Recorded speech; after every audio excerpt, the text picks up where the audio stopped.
అబ్బా శేఖర్ గారు పొద్దున పొద్దున భలే పోతాడు పనికి. బాగా పని అడుగున్నట్టున్నాడు. పొద్దున్న అయితే పికాస్ పట్టుకున్నాడు పోయిండు. అబ్బా బాగానే పెద్ద పనివంతుడేయుడు శేఖర్ గారు.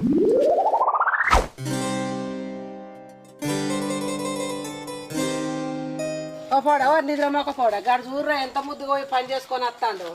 ఎప్పుడు చూడు పని ముద్దు మొక్క పోడా పొలం కడుకు పోలీసు పడుతుంది. నువ్వు భలే ఉన్నావు. సాయం పెట్టుకున్నాడు. అరే శేఖరు ఎటు పోతున్నావురా? కళ్ళ కనిపించలేదా రా? పార పట్టుకొని పోతున్నా. పొలంలో నీళ్లు బాగాయినాయి. గంట పోతున్నా. ఎన్నడు పోనాడు పనిపోతా అన్నావు రయ్యా. పనుకోకపోతే ఇక్కడ డ్యాన్స్ వెళ్ళి పోతున్నా అనుకుంటున్నావానే? కనిపించలేదా పార? కనిపించలేవురా అయ్యా. కళ్ళు కనిపించకని అడుగుతాను. నీతో మాట్లాడే నా బుద్ధి తక్కువనే. నువ్వు కళ్ళు కనిపించేదాన్ని గన్నిగానే మాట్లాడుతున్నావు. ఓకేనా? నీకు కళ్ళు కనిపించినట్టయితే నన్ను కాట్ల విడిది కావచ్చే. మరి లేకపోతే ఏంది పాసిపోయి